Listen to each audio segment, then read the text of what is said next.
Okay, here's the little farm stall just off the side of the farm. Now I did want to show you this.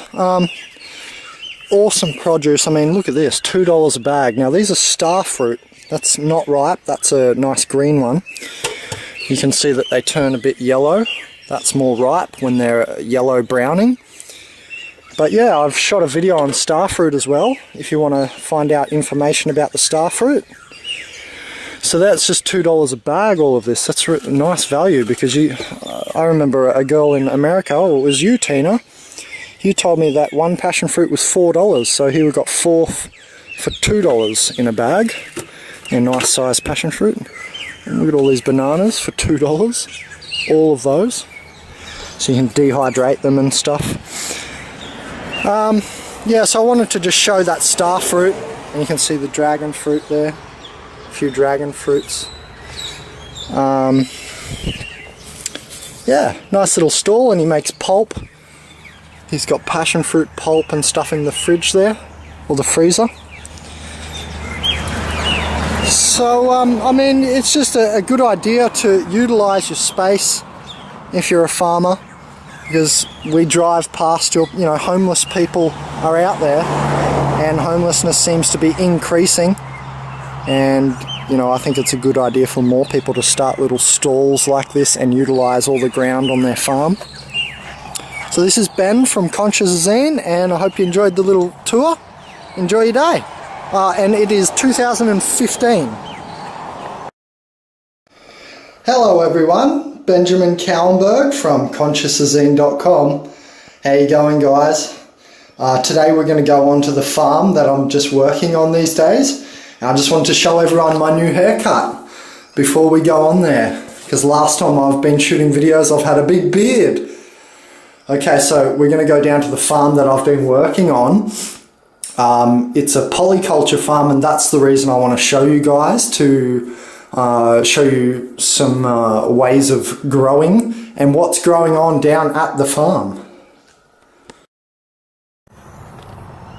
Okay, here we are.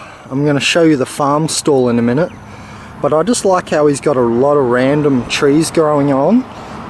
You can see like a dragon fruit right there.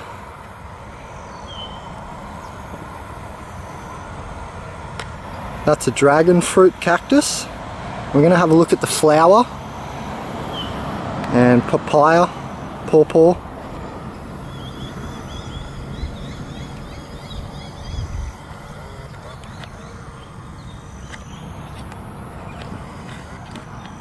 And there's a lot of banana farms, and the reason I'm here shooting today is because I want to show you guys the polyculture nature of what he's done here. You can see it's very polyculture. It's not just monoculture, just fields of passion fruit vines or just bananas. It's all whacked together. For instance, here we have some pumpkins. You can see they're just sprawling out everywhere. I just want to quickly run up to this dragon fruit flower and see if it's still flowering. But here is a dragon fruit. So that's how it winds up. That's after the flower, and that's the fruit. And it's you can get them red, white, inside, different colours. For instance, here's a tomato. These are the best cherry tomatoes I've tried too.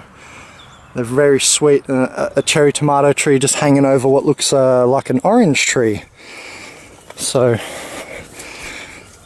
and you can see at the end of each row he's utilised his space. There's more cherry tomatoes and a dragon fruit tree. You can see, cactus. You can see the dragon fruit coming through, and that's just at the end of the A-frames. By the way, Tim, whose farm it is, he's saying that the A-frames don't produce. They produce about half as much as when you just hang the passion fruit vines like so, where I'm zooming into. So when you just hang the passion fruit along in rows, apparently you get almost double the output.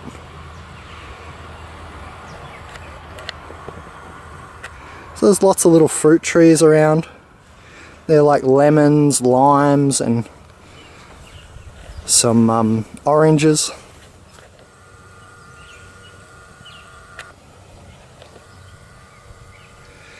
Now I've seen so many properties just without growing anything. I mean, this is a farm purposely built for food and for, you know, cash crop, so to speak. They're not just eating them all by themselves, but I've seen so many farms that they just don't utilize their space. They have big open fields. Yes, we need that for the cows, I understand, but I'm sure on the edges you could grow things, even if it's just on the outside. Tim even has some growing on his outside fence towards the road. So here's one of the flowers. Actually, there was a better one over here. Let's hope that it's still open. Oh, here we go. Nice, beautiful flower. There's a nice view of the farm as well. So here's the flower of the dragon fruit. Now, Tim says it actually is pretty prolific. It will actually spread itself pretty well, and they grow pretty good.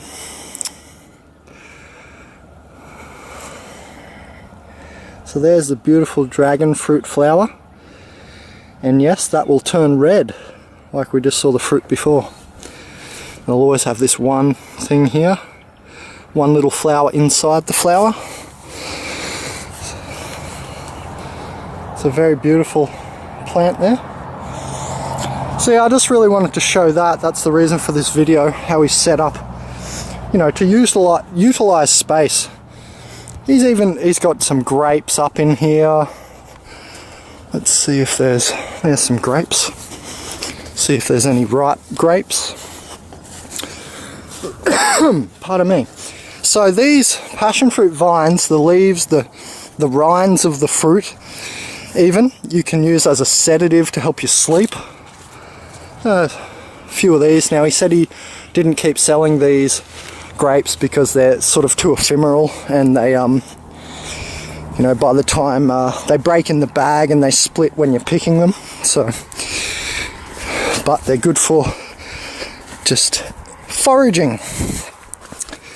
So there we have it. I just wanted to show you guys around the farm, and you can see he's utilized all the space even around the that's not grass, that's actually a lake or a dam. And you can see he's put bananas all around the dam even. So it's all about utilising the space, and I think this farm's really cool because, you know, you can just walk around and start picking random fruits. There should be, oh yep, here we are, an African cucumber. I was just going to go looking for it. Oh, here it is. So that's a spiky African cucumber. They'll turn orange, and I really like the taste of those cucumbers. They're very nice. I did have a bit of trouble cutting into it, and then the inside was not solid, but another person told me that the inside of their African cucumber was solid. See, mine was like all liquid. So I might have a look into the nutrition of the dragon fruit, because in my other video where I shot dragon fruit, I did not go into the nutrition of it.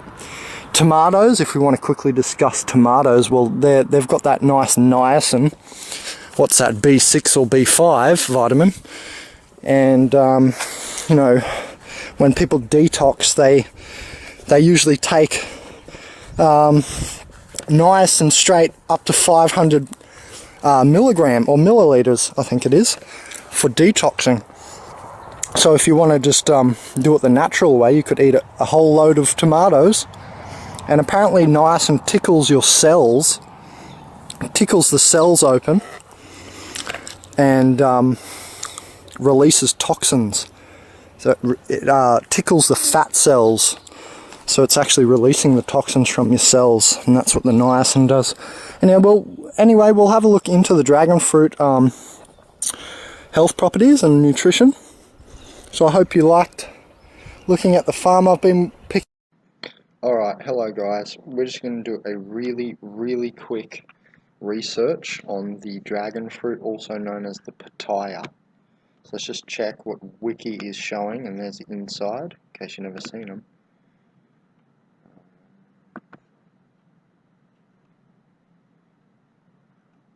Let's go to the consumption seed oils. Well, that's interesting. So there's a lot of acids there. You've got stearic acid, which is also in coconut oil, and that's why I like coconut oil, because of those acids that are in coconut oil as well. Linolenic acid. Um, is that the omega-3? Let's have a look. That's the omega-3, yeah. So that's the omega-3 fatty acid for your brain that everyone always goes on about. So I had no idea that these cacti fruit contain all this goodness. Red flesh petai and the white flesh petai have different amounts of things, but they're pretty similar. So there you go. In the seed oils, which you are eating when you eat the flesh, because the seeds are just so thoroughly through it, you end up eating them. You get all these little fatty acids, oils. So that's pretty cool. Good to see that quickly. And there are a couple of different types. The white flesh, the red flesh, and you've got the yellow. So that's just a quick look into that one. Let's just have a look what this naturalfoodbenefits.com reckons, what they think. Vitamin C, dragon fruit cholesterol. So it helps keep down your cholesterol, has good vitamin C antioxidization. Dragon fruit fats. Does have a small amount of fats. There are so many seeds in the edible part of the fruit. There can be literally thousands of small black seeds in any given dragon fruit, and that's why they proliferate so good. Like I said, Tim told me, these things are almost like a noxious weed. They can proliferate pretty good because they've got thousands of seeds in one fruit. And like most seeds and nuts, they have both fats and protein in them, while the flesh of the fruit itself has virtually none. So there is some in there. Fiber, and dietary fiber is an important nutrition factor for everyone. You can't just live on just tinctures and tonics. Everyone from a young to old age, and the best way to get dietary fiber is to eat fruits and vegetables, including fruits like the dragon fruit, and as we know, what they're not mentioning, whole grains.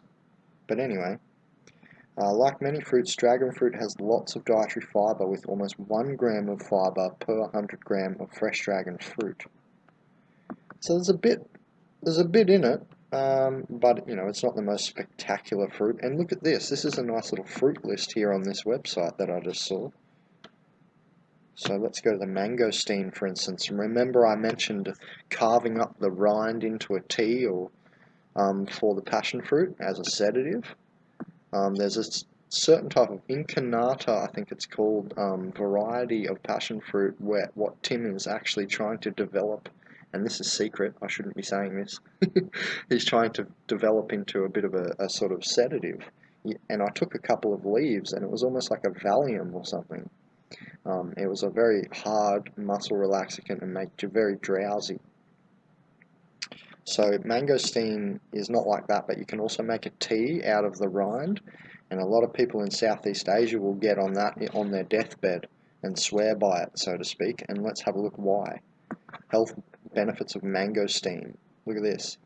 Analgesic, anti-ulcer, antidepressant, anxiolytic, anti-anxiety effect, anti-Alzheimerian, anti-tumor, anti-aging, antioxidant, antiviral, antibiotic, antifungal, antiseborrheic, prevents skin disorders.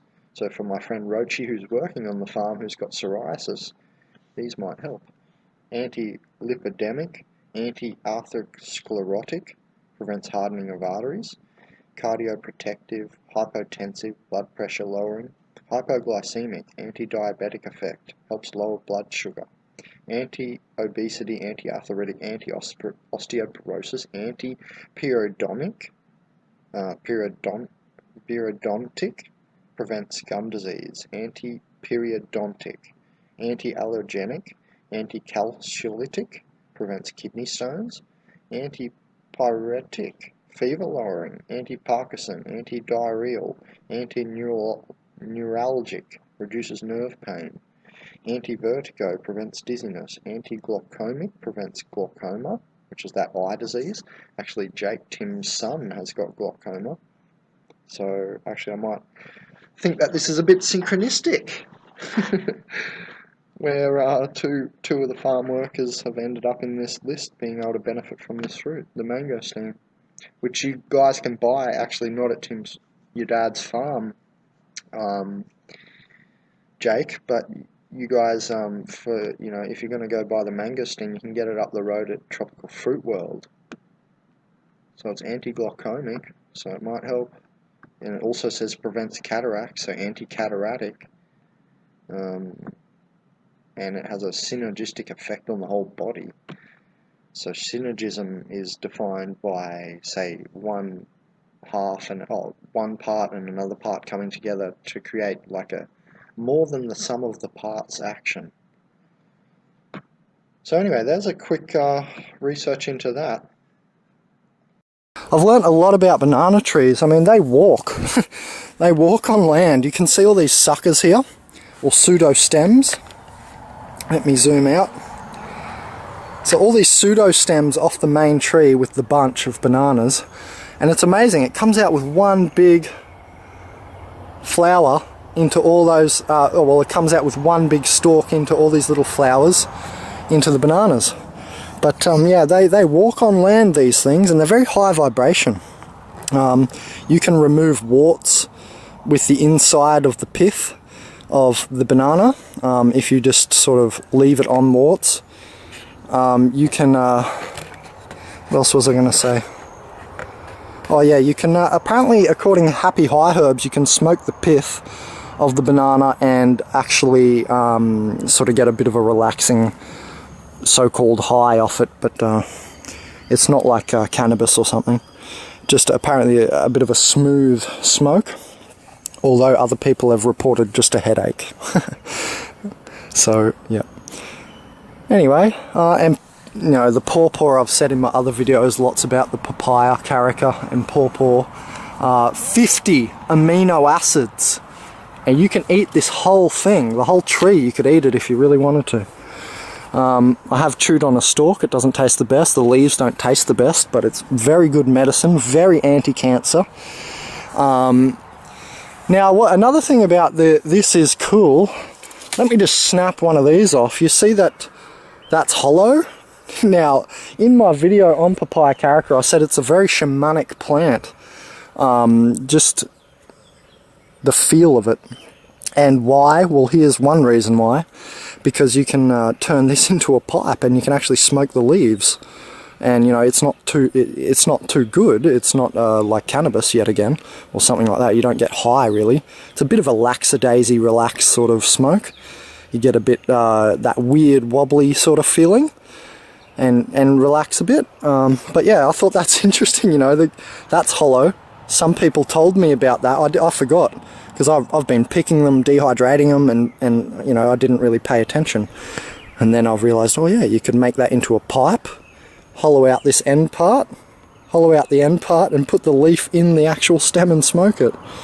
So very shamanic plant, that one, and very healthy for you, because you know, you can eat the whole thing. Anti-cancer, like I said. If you got cancer of I can't remember what varieties, I think it was like 3 or 4 varieties that this fought against. If you've got those 3 or 4 varieties of cancer, then this papaya, you would get on the tea as much as you can handle, because it's pretty bitter, and the taste isn't the best. The papain enzyme in it, that white sap. Usually you can't eat white saps, they're poisonous, but this one is actually really good for you, and it's enzymes, and it's going to keep you younger and do a lot of things in your body. If you don't know about enzymes, you really need to check out enzymes, because it kind of makes your body more alive. An enzyme, in my opinion. I would summate it like that. Anyway, it can keep your skin tight, everything. There's lysis, I think it's called, where your cells are broken down via enzymatical action. So we need enzymes for a lot of things in our bodies. They're like little worker things or whatever. This one has 50 amino acids, so that's amino acids are the building blocks of proteins in your body. Now, I've said that on my other video, so I shouldn't keep repeating myself, but yeah. So don't forget, you can use passion fruit leaves to help you get to sleep, as well as a tea. If you have cancer, you can use these leaves. Get on 3 or 4 of these teas a day, and you might well help yourself, you know. I'm not going to say this is a cure for cancer, but I'm going to say that it could very much help, and there has been research in that direction. So I'm not here claiming, you know, this is the definite cure for a certain cancer or something. I'm saying this can help. And that's how we should approach cancers and all the diseases that we've got. We should approach them in that same sort of way. Natural first, unless you've let it go too far and you really need some really crazy synthetic hit of tablets or something. What else is there to discuss? Well, the banana tree is a very high vibe. You know, I remember watching the Shamans of the Amazon video on YouTube. And the guy was saying that one of the shamans was saying his dad, his shaman father, I think it was, put him on bananas for a whole year. Now, I can't remember why they do that. You might want to look that up on the internet because I could be wrong.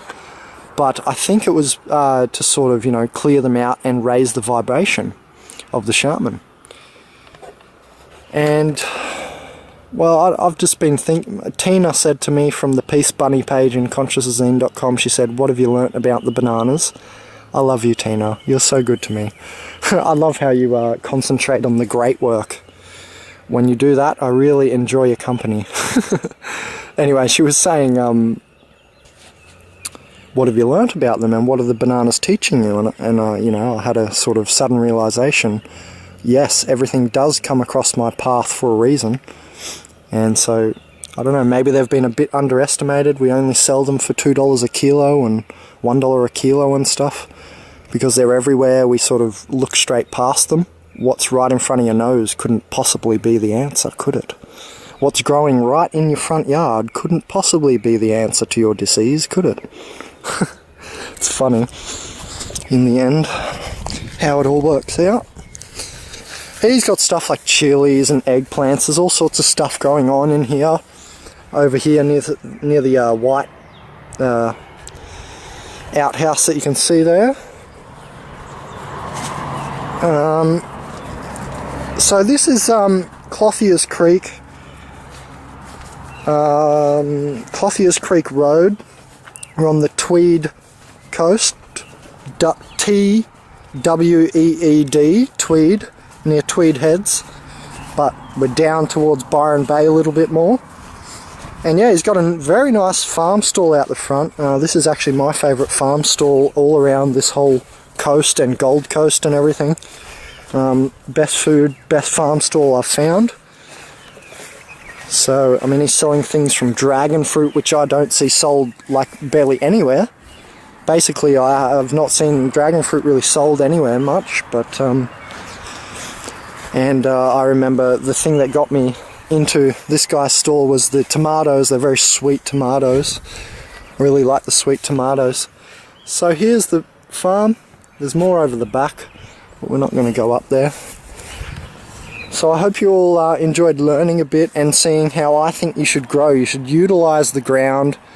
You know, he's eventually going to utilize everything, and you can see if we go over behind the A-frames, the A-frame passion fruits over the other side of the hill, there's more rows like this, and he's got dragon fruit, pawpaw on the end of the rows, and I think this is a good way to utilize space, and I think this is how we all should be growing in polyculture.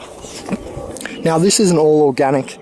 As I've been working here, I've seen them spraying, but you know, it's so hard to avoid on a farm like this. Obviously, when you have this much food and then all the other farms have no food, you're going to attract all the life to your farm because you've got all the food. So it's very hard to do it without spraying anything. Anyway, this is Benjamin Kallenberg from www.consciousazine.com, and I hope you enjoyed that one. And I recently have started working at an environmental company called Caldera in Murwillumbah, and they're chopping down big trees like this one all around the towns just because of the fear of fire. They're chopping down landmark trees, and I don't think that's a good idea because we're changing the face of our habitat, making it monotone, grey and crap. Less. We want more.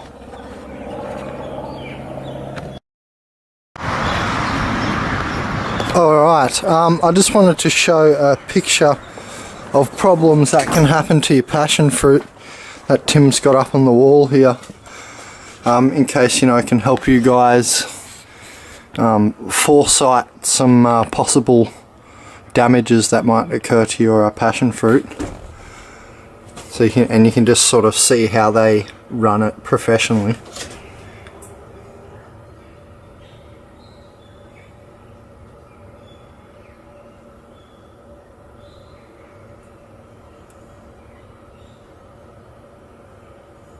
So what it's saying is you can't have like a passion fruit, he can't pack one that's more than 10% blemishes on the surface. And so if they're too sunburnt, he won't pack them. You know, if they're broken. The wrinkly ones he juices and pulps. Apparently that's a woodiness virus when it becomes that shape, so look out for that.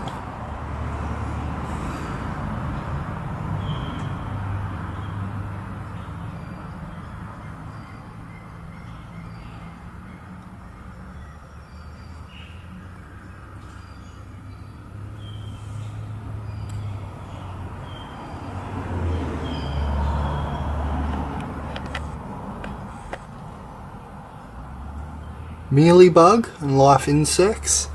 So you can see that's the mealybug apparently. Red scale. And the fruit spotting bug. Fruit fly. And the fruit borer.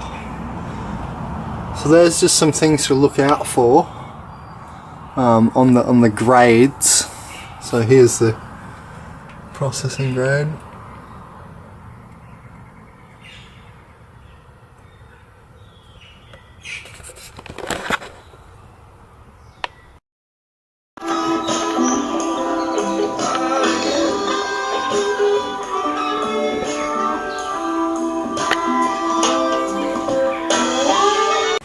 Alright, g'day everyone.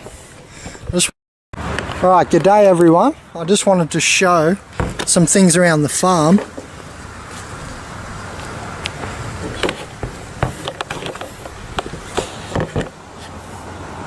And how I'm up to my neck in Farmer's Friends. Now don't forget the Farmer's Friend. Check this out. Because I've been weed spraying.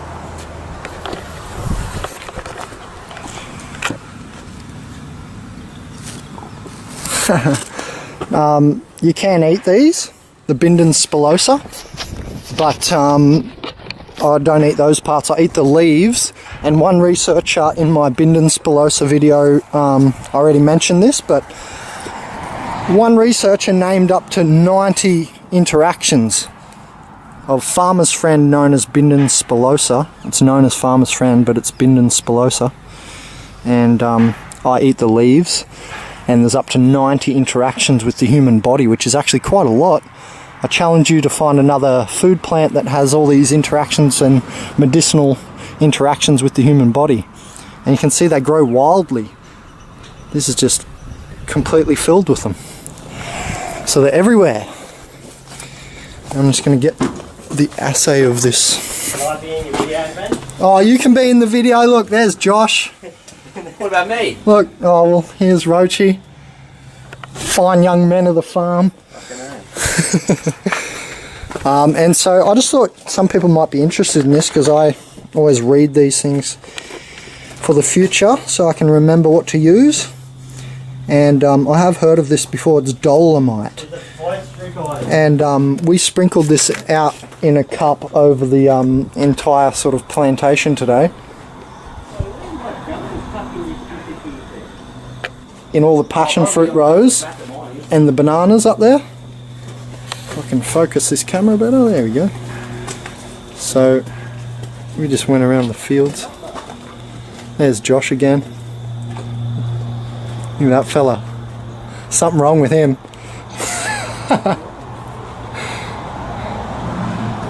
So it's a big farm. Yeah, we went around today and there's more farm up there. Anyway. And here's a cloth lid. Yeah. Did you get that in there? So it says dolomite reduces soil acidity. Clay soils generally require slightly higher applications than sandy soils to achieve similar results.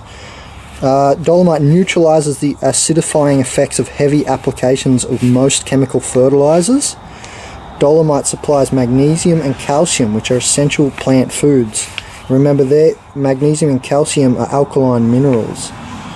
Dolomite, by increasing the pH, the alkalinity of acid soils, allows many of the plant nutrients in the soil to become more readily available.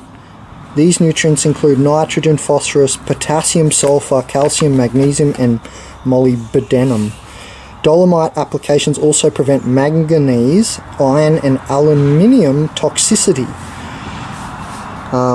Dolomite improves soil structure. Dolomite hastens the decomposition of raw organic matter. So it seems to decompose stuff and make these nutrients more available in doing that to the soil.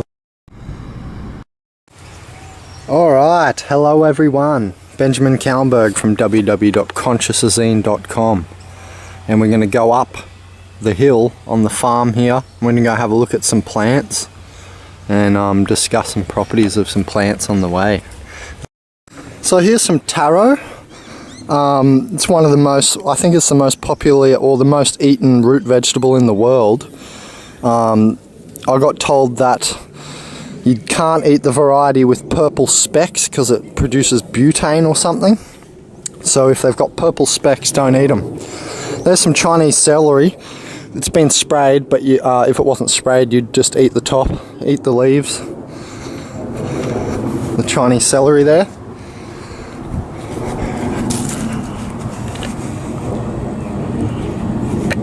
Oi, Josh! There's friendly Josh. Alright, just further up the track here, I've discovered that there is a chocolate fruit tree. And there's a couple on here. Let's just have a look at the broken one. So there's a broken one and it doesn't look very appealing. That's not really how they come out, but it just gives you some sort of idea. It's pretty moosey and they call it the chocolate mousse fruit. That one's off, so that's not a good idea to eat. And here you can see a better one down in here. That's still hanging off the tree and it ends up turning brown, a darker brown than what we're seeing there. It goes even darker and you've got to eat it really, really ripe. And it's called the chocolate mousse fruit and it's a persimmon. It's a persimmon fruit and that's the type of plant. I did plant one for Iona Voice, her video, which was one of the first $30 Bandit videos I shot. So here's the tree a bit grown up. You can see it's almost as big as the banana tree. So we've got about 10 foot or something on it. And yeah, that's about how big the fruit will grow. And you know, they might take a week or two to ripen, but you need to get it really, really ripe. And then they taste like chocolatey. It tastes kind of like a cacao mousse, a raw cacao mousse. So anyone who's, you know, into healthy eating and stuff, they wouldn't mind it, I'm sure. And in 2015 video, Tim's Farm PolyCulture video, I showed the mulberry tree here. And what mulberries contain are they're really high in iron. So mulberries are actually a really good part of your strategy to get off meat. I was surprised. I was like, oh, the humble mulberry. I mean, look how big this bush gets. It's a really large bush, so you get plenty of mulberries and plenty of iron. Go to the next segment of video, the Jabitucabas. Do you see them from here? They're Jabitucaba trees over there, that one there. I also planted a Jabitucaba. See them? I planted a Jabitucaba tree, which is from South America, and I call them a big blueberry.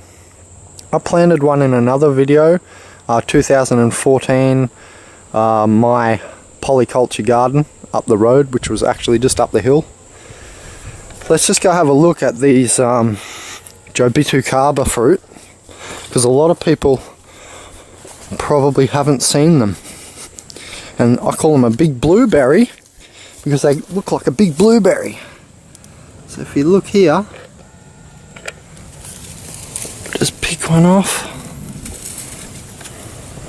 and they actually grow on the stem. Let's see if we can see it growing on the stem. You see it? They're actually coming off the stem of the tree. That's how these things grow. So there you go, there you can see it.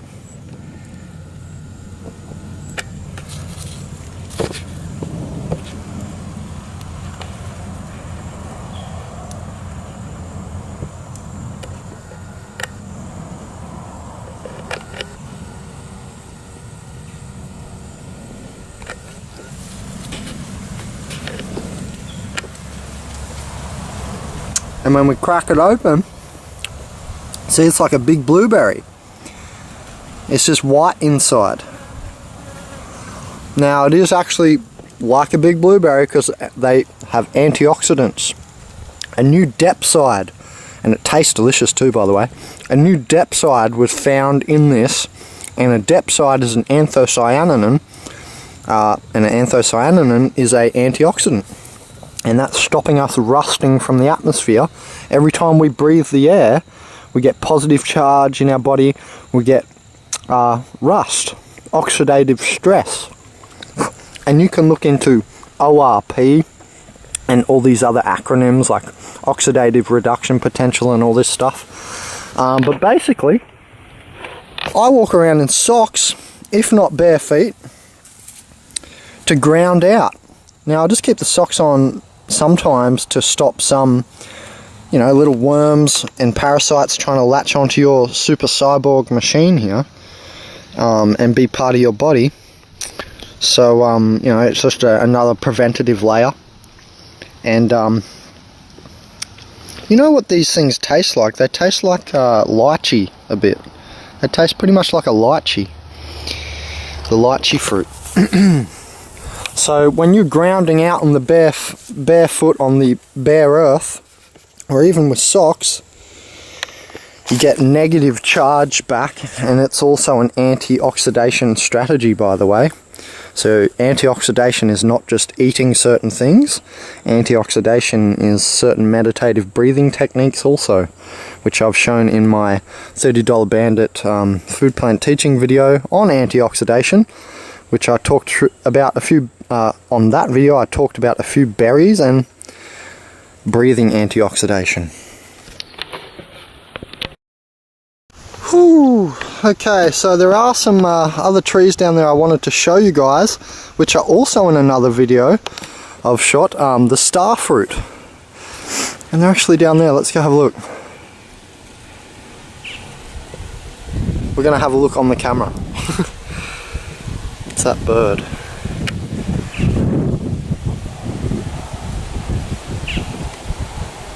So those ones there, they're star fruit trees, and they grow a fruit called the star fruit. I've forgotten the scientific name, but I have shot a video on it, and in that video we went over the nutritional properties as usual. Yeah, hey, it's a nice little farm to work on. Now, it's a PolyCulture farm. You can see that he's got the pawpaw at the end of the passion fruit rows, and there's mulberries around just randomly. Now we're about to go up here and we're going to have a look at the custard apple, which I think is in the graviola fruit family. The same family as the graviola fruit, and it actually looks almost the same as the graviola fruit, this custard apple. Here's the trees here.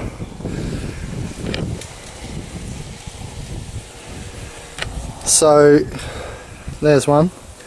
That's a custard apple tree. So you can see the whole row of custard apple trees there. They've just finished coming off and they look like they're wilting and changing their leaves. They came off, and the star fruit came off during winter. So they're a winter crop around here in North New South Wales. So the graviola is a fully anti-cancerous fruit. I'm unaware of, you know, if the custard apple has similar properties, if it's anti-cancerous, but I don't think so, but we can have a look. So self-reminder. Let's research that and put it on the screen here.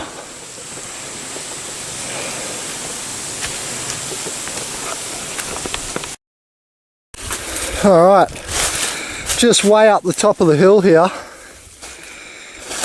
Whoa! Just want to get a nice shot of the view. In the meantime, I'll say, what's something to say about bananas? Well, the banana molecule, well, I call it the banana molecule, B12. We all know bananas have a lot of the B vitamins in them. By the way, check out what vitamins are. Not vitamin, but vitamin, and just have a research into those. Anyway, the B12 is a very big molecule. That's why I brought that one up and not niacin, B3 or whatever else. B12 is a really big molecule, so some people might benefit from getting shots in the arm. If you don't feel you're really getting that energy from the banana and your body's not breaking it down, you might benefit from a shot in the arm, of like a B12 injection. I've never had one, but I heard they do them. Anyway, so here's a nice little view. Just looking down at some rows and the bottom dam.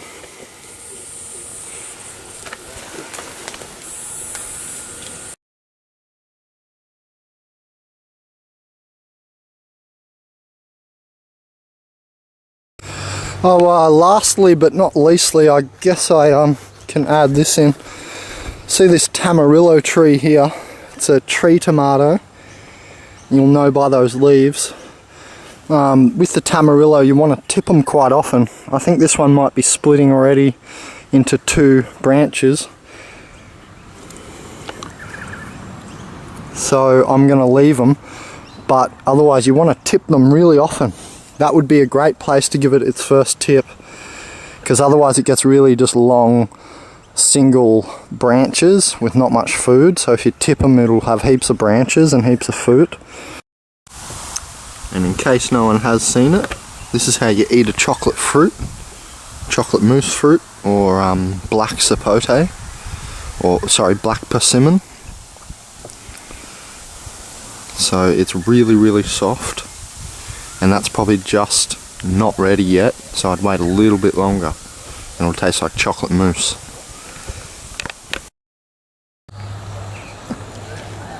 Okay, so there's the chocolate fruit, black persimmon, when it's ripe. So you can see it's very soft. You have to wait for it to go fully ripe. And then it's kind of like a cacao mousse. See?